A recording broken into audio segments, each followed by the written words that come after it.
Aloha, YouTube investors. How is everybody doing today? My name is David Yanson. Welcome to my channel. Today is November 26th. It is Thursday, 2020.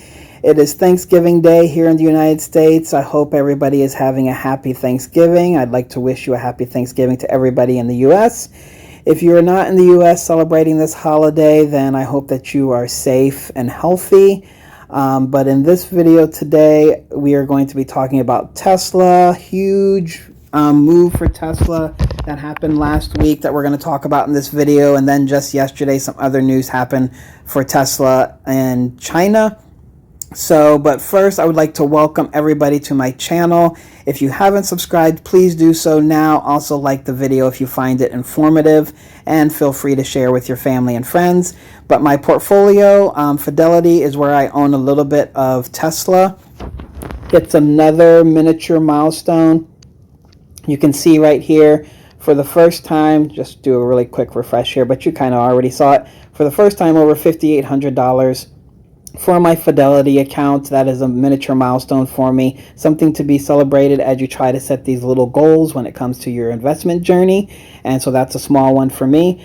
Also, my Robinhood portfolio, I have three main brokerage accounts that I use. I use Fidelity as a dividend growth investing portfolio. My Roth IRA sets with M1 Finance.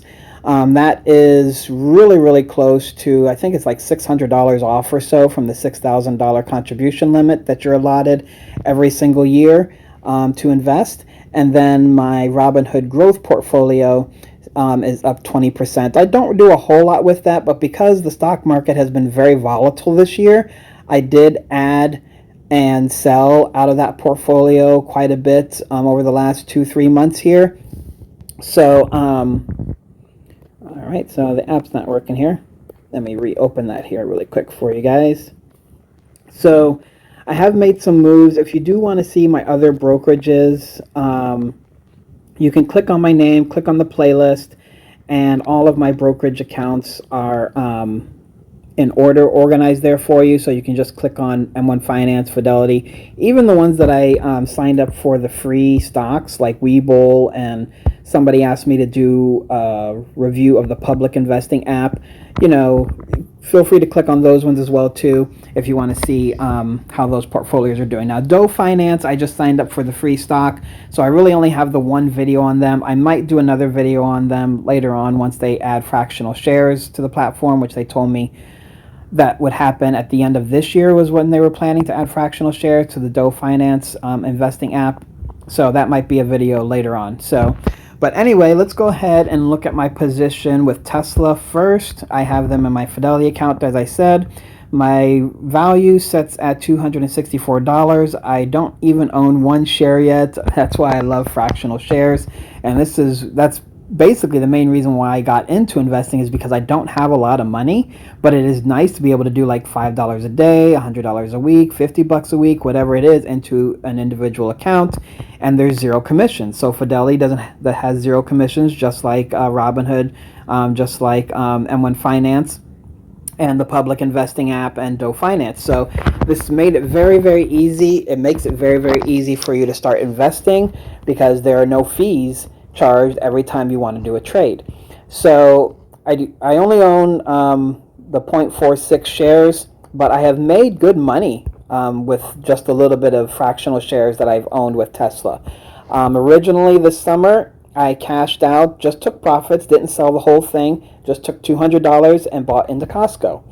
And now once this gets up a little bit more, I will probably take more out of it and put it into one of my other holdings here in my Fidelity account, which I haven't looked at, but that is kind of my thought process. And that's my thought process, my investment strategy for my Robinhood portfolio, because it's a growth portfolio.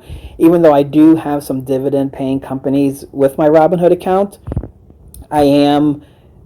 those companies that I have in there just for capital gains, I will sell out of those once they get to a point, and I will put them into other dividend paying companies, because I am primarily a dividend payment investor. So that's mainly what I'm doing. I started this late in life. 44 years old is when I started last summer, and I'm about to be 45 next month. So dividends is kind of where it's at for me. But there are several different investing strategies that you can use. The one that I use is the barbell approach. So I have a growth portfolio, and then I have these two dividend growth portfolios with M1 Finance and Fidelity.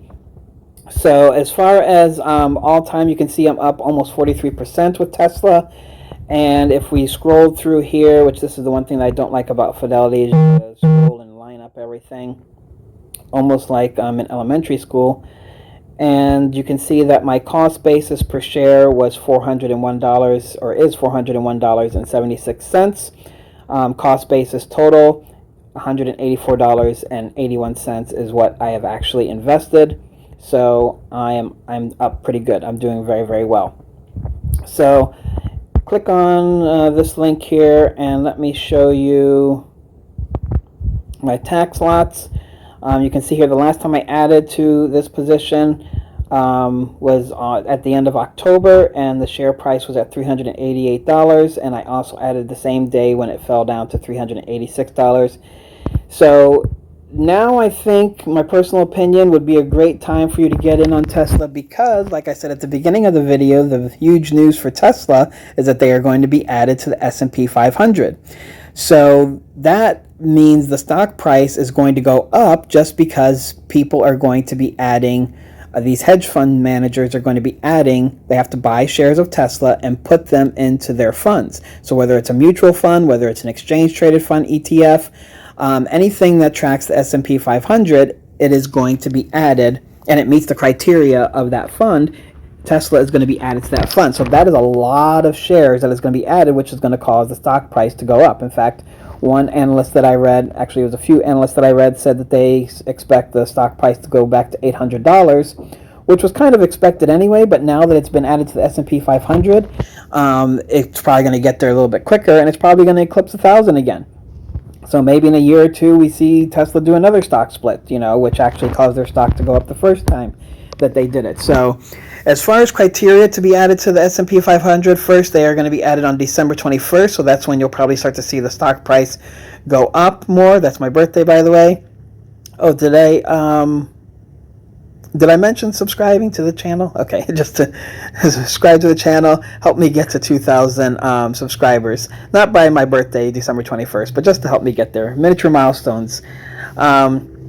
So some of the criteria is, one, market cap. Tesla actually has a market cap of $420 billion, which is amazing, because the next closest car competitor, Toyota, which is the largest car manufacturer in the world, their market cap is at $200 billion.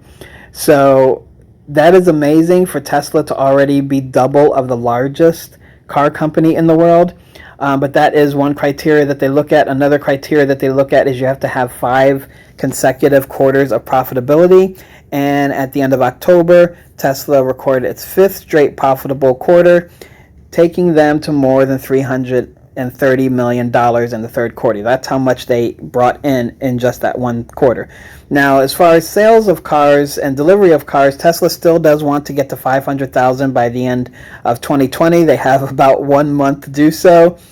It's possible with the holidays coming up, somebody, might be wanting to buy their spouse or just get a new car, and, I don't know if they're doing Black Friday sales, but it is holiday season, so they might make it, and this is a worldwide number. This isn't just a U.S. number.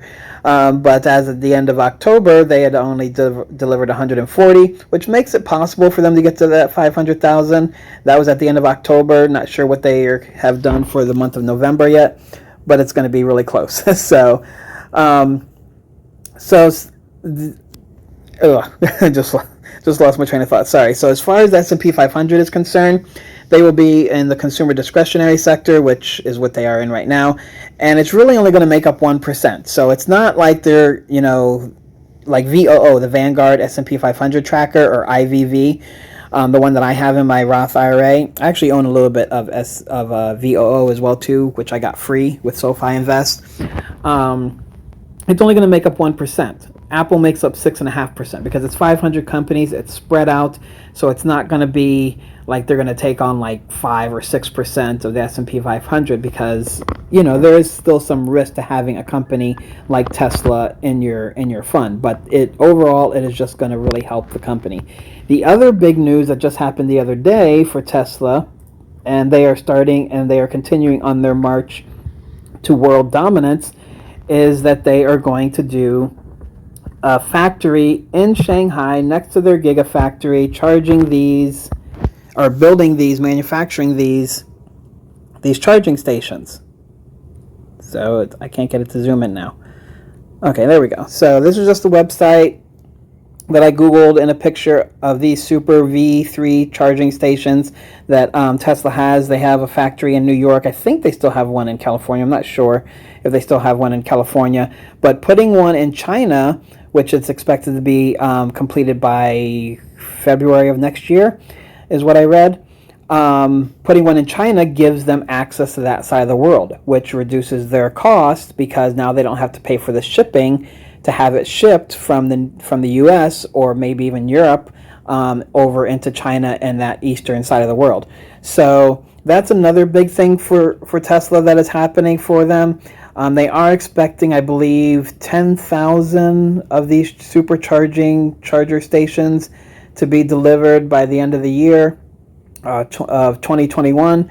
So some really big good news for chargers for Tesla going on. Like I said, if you haven't invested in them, look into the company, even if you are a main dividend investor, because EVs are kind of the future, and Tesla is not just breaking records in that area, but they are leading in the area as far as EV sales and charging stations and solar power stations and these miniature mega cities that I read about a few months ago, that I mentioned in their earnings report last month. So I hope everybody has a great day. Mahalo and aloha.